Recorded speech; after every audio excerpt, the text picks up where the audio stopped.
My 28 female, estranged husband, 28 male, wants to meet up for closure in exchange for a generous divorce settlement.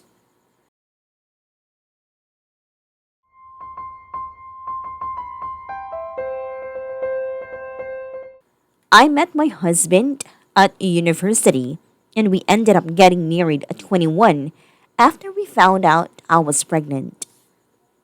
Both of our families were against it, but we didn't care at that time.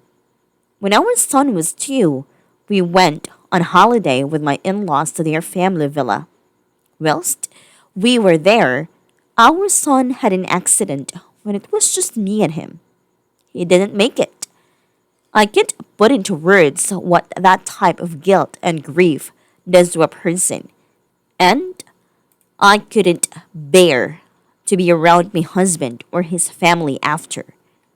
My parents immediately moved me back home with them after the funeral, and I haven't spoken or seen my husband since. I genuinely think both of our parents were relieved that our sham marriage was finally over. The only person from my husband's family I've been in contact with is my sister in law. I visit my son's grave on his birthday every year, and my sister in law helps me make sure I don't bump into my husband whilst I'm there, since he also visits on the same day. This year, I decided it would be best for us to finally divorce instead of continuing to live in limbo. I asked my sister in law for his contact information yesterday so that I could file. She asked me why I wanted it. I told her I planned to make our divorce official. She never replied to me after that. A few hours later, I received a text from an unknown number. After a bit of back and forth, I found out it was my husband and he wanted to meet up one last time for closure, and he'd guarantee I got a generous divorce settlement in exchange. He also promised to make sure the process was as quick and clean as possible if I agreed to this meeting. I don't have the mental energy or financial resources to go through a messy divorce. Financially, my husband can afford to drag this out a lot longer than me. I don't know if he would do that, but it's been a long time since I've known him. I don't know if a meeting is a good idea, but I feel like I owe him it too. What do I do? Edit? A lot of comments were saying I was too vague, so hopefully this info clears things up. After the accident, all my husband wanted to do was talk about what happened. When I told him I couldn't, he started withdrawing. By the time the funeral happened, we were barely speaking to one another. My parents suggested I come home with them temporarily, and when I mentioned it to my husband, he said he thought it was a good idea, so I went.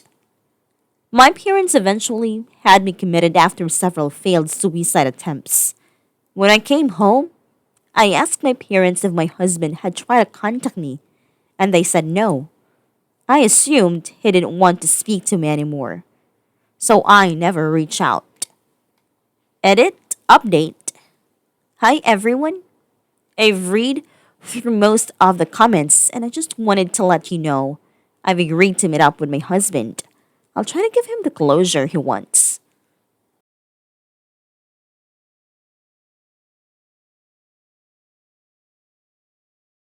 As someone who has had to bury their child too, I completely understand the urge to run. I didn't at the time, but the fallout ultimately led to the demise of our relationship 3 years on. That said, you absolutely should meet with him. Not for the money or an easier divorce, but because you both deserve closure. You loved each other once, and you are forever bonded by your beautiful child. Nothing will ever change that. I know the thought of seeing him after so long is probably daunting, but it might be something that you didn't know how much you needed to do for you, as well as the closure you can give to him. I hope that you've been going to bereavement counseling, and I send you all of the love from my heart. Losing my daughter was the worst thing that has ever happened to me, so I completely empathize with your situation. Good luck XX. Your parents didn't want you to marry him, they were happy the marriage was over, they suggested that you leave him. What are the odds that when you asked them if he'd contacted you that they were telling the truth? That honestly sounds like a reasonable request. You're both grieving the loss of a child. I can't even imagine what that is like. Your husband is also grieving the loss of his wife. You didn't provide any details as to why you left and don't want to see him, but please consider what it is doing to him too. Because it sounds like you immediately left and went no contact. We all grieve in our own way, but that does sound kind of harsh. IMO.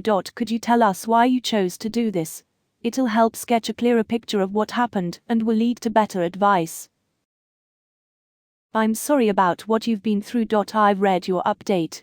If your parents were against the marriage, calling it a sham, is there a chance they lied to you about his trying to get in touch when you came out of hospital? Sounds like he was pretty scared to talk to you too. I wonder if they told him not to get in touch because he was making your mental health worse, then told you he hadn't even tried. I think closure is important for both you and your husband. Grief overtook you 5 years ago. You are right in saying these 5 years were limbo. No one wanted the accident to happen. You shouldn't punish yourself for the rest of your life for it. Your husband doesn't seem to think it's your fault either. He's given you the space to grieve, and now he wants to see you again. Perhaps for your own sake, you should too. Hope you have gone to therapy these past few years for your grief. I know you went through a horribly tragic event, the worst one a parent could go through. But imagine it from his point of view. He also lost his child. And on top of that, as others have already said, he lost his wife too. I can't imagine my son dying and my wife just stops talking to me, forever. Forever leaving me in the dark about what happened. That's also equally horrible, possibly even worse. I'm usually the one to say stuff like you don't owe him or her anything, but if you have genuinely not spoken a single word of the incident that caused a father to lose his son, I think you do owe it to him. If you don't feel safe for whatever reason, go with someone else or multiple people nearby in case something crazy happens. But he absolutely deserves an explanation. It was his son too. You ran away, when the going got tough. Understandable considering the circumstances. But you also ran away from your husband. Not understandable. His family's feelings aside, you could have, and should have, grieved together. And if you couldn't make it through, proceeded with separation and divorce properly. There is a lot of missing information here, and an extremely one-sided story. You owe it to your husband to tell him why you abandoned him, so he can get closure as well. Forget about the money, he deserves your respect first. From the sounds of things, he didn't do anything wrong for you feel this way.